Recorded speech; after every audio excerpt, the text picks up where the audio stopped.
What if I told you that Loki never killed his father? The real killers were the government. The God's Knights were sent to Elbaf 6 years back, and they were going after the very thing that Loki managed to keep from them, the legendary fruit of Elbaf's royal line, with powers supposedly similar to the sun god Nika fruit that the world government has also coveted. And the simple reason that Loki was the one who took the fall for this murder, the reason that the other giants never believed him, is because it comes down to a simple case of mistaken identity between two characters, the famous pirate Shanks and his unknown identical brother, the God's Knight. Let me break down for you one of the most tragic sequences of events in One Piece history. An assassination attempt gone wrong, a son falsely accused of killing his father, and a story of innocence that a kingdom refused to believe. And most importantly, at the center of it all is the brilliant, clear parallel storyline that Oda has set up between Shanks and his evil brother. One that when broken down reveals an absolutely ingenious level of foreshadowing, as the very same experience that Shanks had 12 years ago of the wrong person eating the legendary fruit that Shanks had acquired also befell Shanks' brother 6 years ago, of the wrong person eating the legendary fruit that Shanks' brother had acquired. But before we get into it, make sure to subscribe.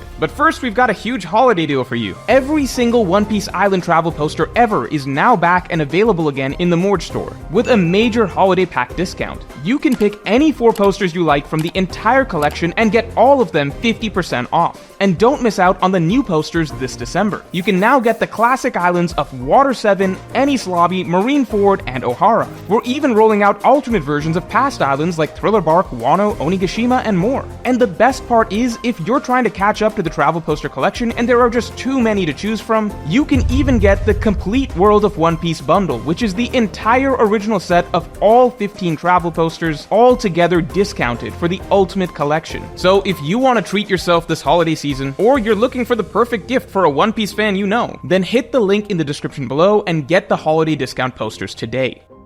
So that aside, to begin with, in this whole scenario of the murdered King Harald and the imprisonment of Loki, there are only 3 options. Option A, that Loki is evil and he legitimately killed his father just because he wanted his father's fruit. Option B, that Loki is not evil and Loki only killed his father because his father turned out to be evil. Or option C, that Loki is not evil and someone else killed King Harald and Loki took the blame. If we add up all the clues that we have, option C is the clearest answer. To begin with, let's quickly address option A, that all is as we were told initially, that Loki is just a heartless villain, the shame of Elbaf, who killed his own father just to get his hands on his powerful fruit. The problem is that after we were told all this, every single sign since then has heavily implied that this was an inaccurate misrepresentation of Loki, and that Loki is not the man that his reputation suggests. To begin with, Loki's introduction is identical to Zoro's. We are told that both have infamous reputations and are essentially demonic, heartless individuals. They're both given an intimidating, ominous aura leading up to their reveals, and they're both introduced tied up to a post being punished for a supposed crime that they have committed. They even both offer Luffy the exact same thing, to hunt down an enemy group for him in exchange for their freedom. This is a beat-for-beat, exact reenactment of Zoro's introduction, and the whole point of Zoro's introduction was to challenge the idea that reputations define who you are, as we quickly learned that Zoro was an actually good man who was being falsely painted as a villain.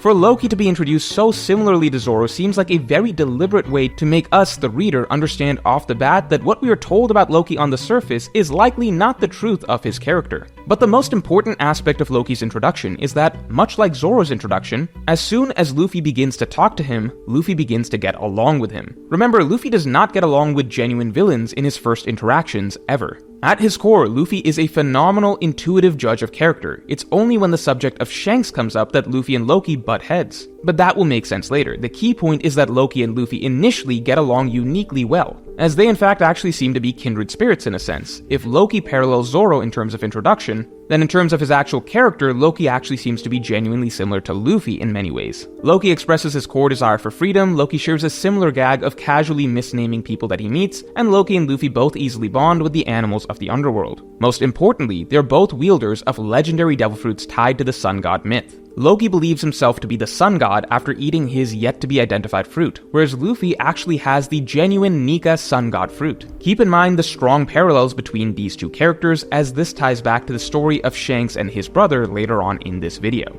However, overall, considering the strong parallels to Zoro's introduction and the strong parallels to Luffy's character, it already seems as though Loki is not as bad as his reputation made him out to be, and that's all but confirmed with Loki's conversation with Mosa, who outright says that Loki is a lot more kind-hearted than he appears to be on the surface. As such, everything is pointing to Loki actually being a relatively good character, who, much like Zoro, is simply being imprisoned for an unfair reputation rather than anything else. As such, let us eliminate option A. However, unlike with Zoro, there is one clear issue of Loki having committed a crime that is seemingly unforgivably evil and seemingly impossible to deny. Loki is accused of killing his own father, and the proof is that Loki has his father's devil fruit. A fruit can only be passed on when the original user dies. The fruit then reappears nearby, and the successor actively has to choose to eat it. It does not help that this is a legendary fruit of extreme value and power, a fruit that was actually the birthright of Loki's older brother Hadrudin, not Loki. And Loki now seems to be proud of the fact that he now has sun god abilities. So the key point here is that Loki does not seem to regret anything that happened. All of this really paints Loki in an extremely bad light on the surface, so for Loki to actually be a good character at this point, only two options remain.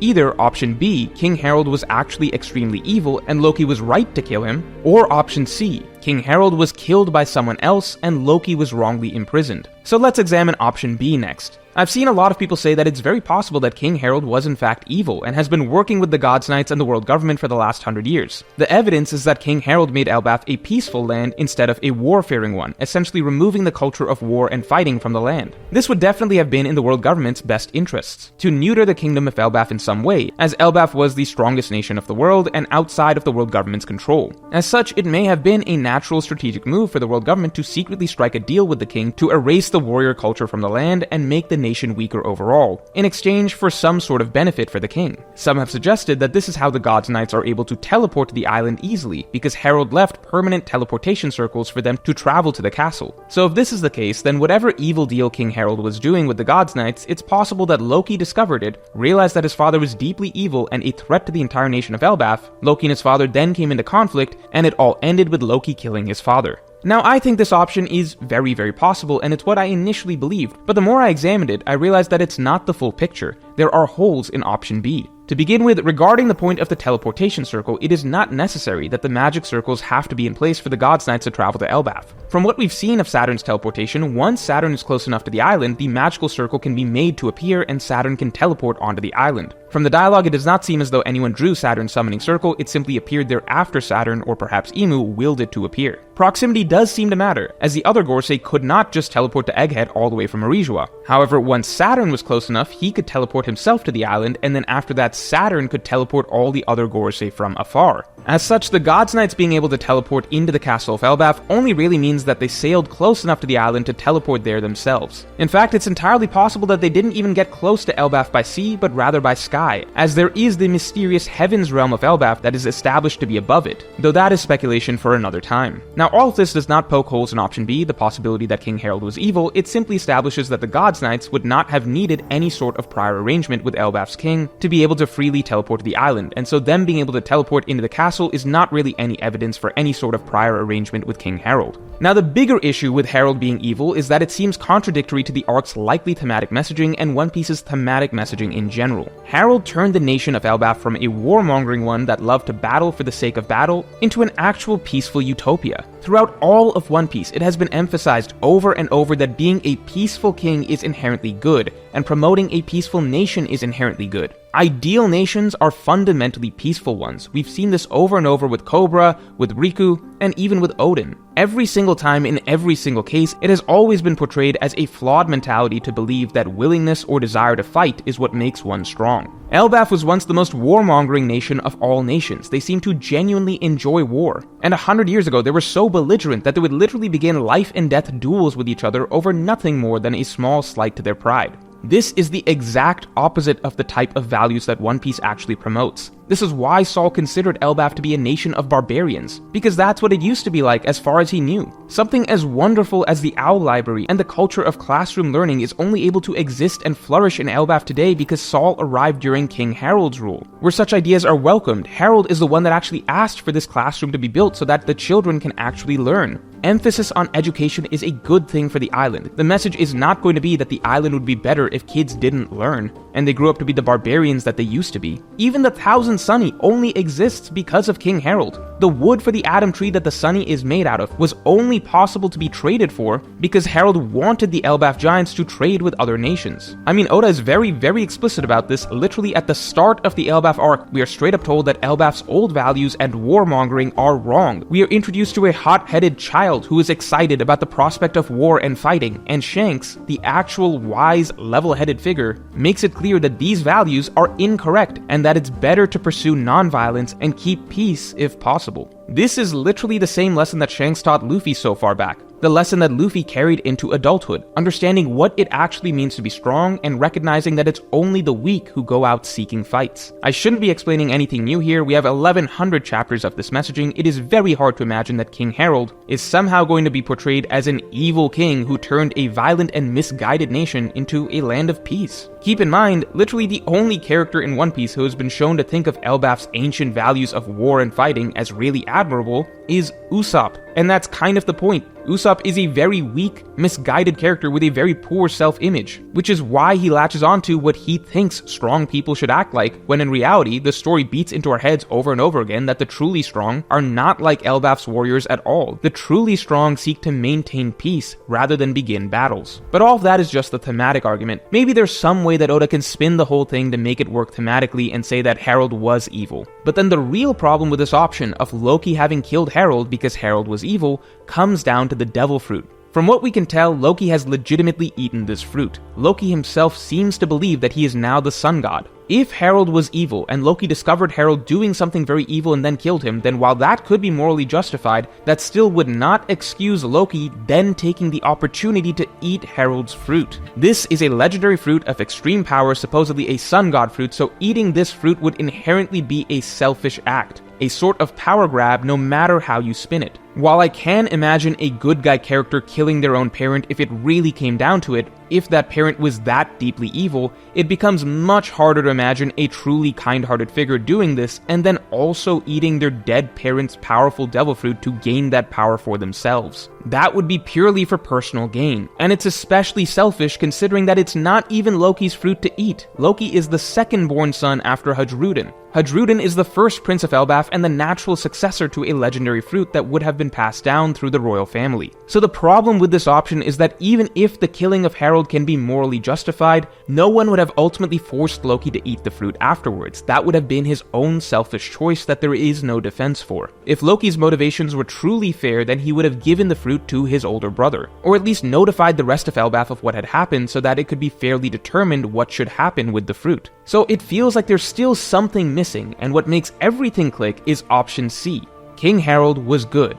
Loki is good. Loki did not kill King Harald, rather someone else killed Harald and Loki took the blame. This route explains exactly why Loki had to eat the fruit, why Loki dislikes Shanks, and why all the giants are absolutely certain that Loki is the one who killed Harald even though he didn't. Here's what happened. Harald likely was a genuinely good king who changed Elbaf for the better. However, Harald had an extremely powerful devil fruit, a legendary fruit that was passed down through the royal family line of Elbaf. We know that the world government has always pursued the Nika fruit through the centuries, hoping to control the sun god fruit, but it always slips through their hands. What if there was in fact a sister fruit to the Nika fruit, another legendary devil fruit also tied to the concept of the sun god? Perhaps an alternative version of a sun god, as we see a lot of clues that the giants of Elbaf may have a different sun god concept along with Nika. As while they all know of Nika, none of them refer to Nika as the sun god, and all the Elbaf's giants' references to the sun god seem to imply a very different type of deity. Regardless, at the very least, we know that a legendary fruit exists that Harald had, that is in some way at least related to the sun god concept going by Loki's words. And so just as the world government has often pursued the Nika fruit, 6 years ago the world government sent its God's Knights to attempt to seize the Elbaf legendary fruit by assassinating the king of the giants. It would have been so easy. The God's Knights can simply teleport directly into the castle so long as they're in close proximity to Elbaf.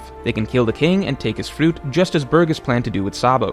This leads to the parallel between Shanks and his brother. Just as Shanks begins the story stealing the Nika fruit from the evil world government, Shanks' brother begins the story attempting to steal the alternative sun god fruit from the good king Harald. The good brother steals one sun god fruit, the true sun god fruit, from evil forces, while the evil brother steals the other sun god fruit, the false sun god fruit, from good forces. It is a direct reverse parallel. Even the timing is interesting, with the first incident occurring 12 years ago and the second incident occurring 6 years ago. And the kicker is that in both cases, the stolen fruit ends up being eaten by the wrong person. Shanks successfully got the Nika fruit, but Luffy ate it even though Shanks never intended him to. And what happened with Shanks' brother and the other fruit? Loki. Shanks' brother entered the throne room and killed King Harald, but Loki, as a prince living in the castle, likely happened to come upon them just as Shanks' brother was committing the act. Aside from the pain of seeing his own beloved father killed in front of his eyes, Loki also would have immediately recognized what is going to happen next. Loki knows how important the Elbaf royal family fruit is, so as Loki sees his father dying, he also realizes that the intruders are there for the fruit. Fruit stealing is a tricky process, because when a devil fruit user is killed, the killer does not just get the fruit automatically. The fruit's powers have to transfer to another fruit nearby, and then that fruit needs to be eaten. The God's Knights would likely have come prepared with a bag of fruits like Burgess, but now that Loki arrives, there's a wrench in the works, and somehow the fruit ends up in Loki's hands. It's possible Loki happened to have a fruit on hand himself that Harald's fruit then transferred to, or maybe there was already another fruit in the throne room that the God's Knights could not have predicted that Harald's fruit then transferred to. Or maybe Loki managed to take the God's Knights by surprise by acting quickly and seizing whatever bag of fruits they had brought along as soon as the devil fruit's powers began to transfer. Whatever happened, Loki was at the right place at the right time to witness his father's murder, and was then able to get his hands on the fruit, which the God's Knights had not accounted for.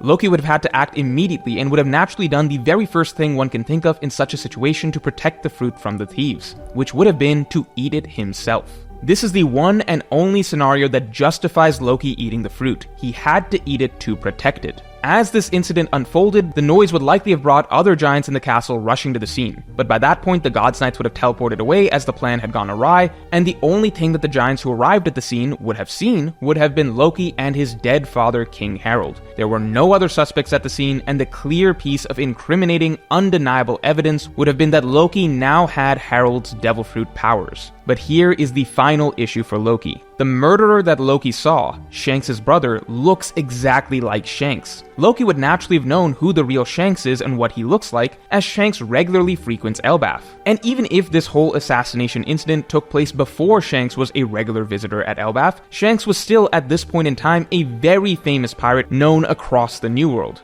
Just as everyone recognizes Luffy's face even before he became a Yonko, so too would Shanks have been very recognizable at this point in time. So from Loki's perspective, all he sees is Shanks killing his father Harald. Loki does not realize that this is a God's Knight and not the real Shanks. And with that, suddenly everything clicks together. Why does Loki have a vendetta against Shanks of all people? Why does he consider Shanks to be a coward pirate, while the rest of Elbaf loves and respects Shanks? Because Loki believes that Shanks assassinated his father and fled the scene. And why would none of the giants have believed Loki when he told them this? Because all Loki could have told them would have been that Harald was killed by Shanks, which is likely a claim that could have been easily disproven at the time. Shanks was, after all, a famous pirate who may have been known to be at a totally different island at that time. Generally, the locations of big-name pirates are well known in the One Piece world, and any movement that they have is widely recorded and reported on in the papers. The idea of the world-famous pirate Shanks randomly appearing in and then disappearing from the throne room of Elbaf without a trace when he's known to be on a totally different island may have been an impossible story for the other giants to have believed when Loki told them this. Or hell, if Shanks was already a regular visitor and friend of Elbaf's at that point in time, Shanks may actually have been in Elbaf itself, drinking in a bar at Elbaf with other giants when the assassination happened, giving Shanks a direct eyewitness alibi among the giants of Elbaf. The simple fact that Loki's purported defense hinged on the idea that Shanks came in and killed Harald made Loki seem even more guilty, as Shanks' location could have been easily proven, and the key was that no one, not even Loki, knew that Shanks had an identical brother. This was the unsolvable mystery that led to Loki in chains. So for a moment, step back and think of how common of a plot this is in One Piece. It happens over and over again. Whenever there is a case of something not quite right, some sort of a conspiracy affecting a kingdom, the answer is that it's a case of mistaken identity. With Cobra and Alabasta, it was the Mane Mane fruit. With Sukiyaki and Wano, it was the Mane Mane fruit. And now in Elbaf, there's no Mane Mane fruit even needed, as Shanks already has a literal, visually identical doppelganger that already exists in the story. The idea of Shanks' brother actually being responsible for something inexplicable in the story should not be ridiculous at all, considering that this literally affected the reader base in real life. We, the reader, literally lived through Loki's experience, where we saw someone who looked exactly like Shanks talking to the Gorosei, and then the One Piece reader base proceeded to call Shanks a rat for the next 5 years. If you find this whole theory unbelievable in the slightest, seriously reflect on what has actually happened in literal real life. We were literally Loki. We lived his experience. This whole scenario also nicely ties into Usopp's potential storyline in Elbaf, as the very first conflict that we ever got for Usopp was a similar case where no one would believe him. No one would believe that the butler Klahadore could possibly be responsible for murder, and the answer was that Klahadore was not who he seemed to be. I would not be surprised if Usopp ends up being the first person to believe Loki. This may all even explain one final plot point, which is how Shanks became a Yonko. Now, this following point is heavy speculation and not necessary to the rest of the theory, so take it with a grain of salt. We're told that the Giants of Elbaf were the ones who successfully restrained Loki after Loki murdered Harald, but what's curious is that Loki somehow has a bounty of 2.6 billion berry, and Shanks was made a Yonko 6 years ago, the same point in time when this entire assassination plot took place. After the assassination and Loki seeing the individual that he believed to be Shanks get away, Loki would naturally have sworn vengeance. So did the Giants of Elbaf really manage to capture Loki and stop his fury, or did Loki break through them and set out to sea, all the while bent on getting to Shanks to seek revenge? Loki may have laid waste to many pirate crews on his journey, as implied by his dialogue with Luffy, earning Loki his 2.6 billion berry bounty, and finally Loki's rampage was stopped by actually being defeated by Shanks and sent packing home. This then allowed the Giants to capture Loki and also earn Shanks his own status as Yonko after defeating the 2.6 billion berry bounty warrior, Loki. Now, this last little bit of speculation was not technically consistent with what the Giants told us, but I thought that this was worth mentioning as an interesting thought. However, to sum up what likely is the truth of this whole matter, Loki is blamed for the assassination of King Harald. Loki goes down claiming that the murderer was Shanks, which is seemingly impossible from the perspective of the Giants of Elbaf, and we are left with the situation that we have today. A peace-loving king murdered, a kind-hearted son falsely accused, and the actual villain behind it all who got away with it 6 years ago now returning as the antagonist of the Elbaf arc. And this also all completes the parallel between Shanks and his brother, because again, Luffy and Loki have clear parallels to one another. Luffy and Loki really are two sides of the same coin, the two figures who ended up eating the sun god fruit that they weren't supposed to. Shanks successfully stole the Nika fruit, but Luffy ended up eating it. Shanks' brother successfully stole this other sun god fruit, but Loki ended up eating it. This arc will be heavily centered around the story of Luffy and Loki, precisely because it will also be heavily centered around Shanks and Shanks' brother. Luffy and Loki are the endpoints of the storylines that these two brothers both began with their respective attempts to seize a sun god fruit. Shanks having attempted to take it to better the world, and Shanks' brother having attempted to take it for the sake of the evil continued oppression of the world. So let me know if you believe this is the truth of the murder of King Harald in the comments below, and if you enjoyed this video then definitely like and subscribe. And if you want to hear my thoughts on how all of this ties into the parallels with Ace, the story of Odin, and the story of Dressrosa, then you can listen to my weekly podcast that just dropped by becoming a member or by supporting me on Patreon, link in the description below.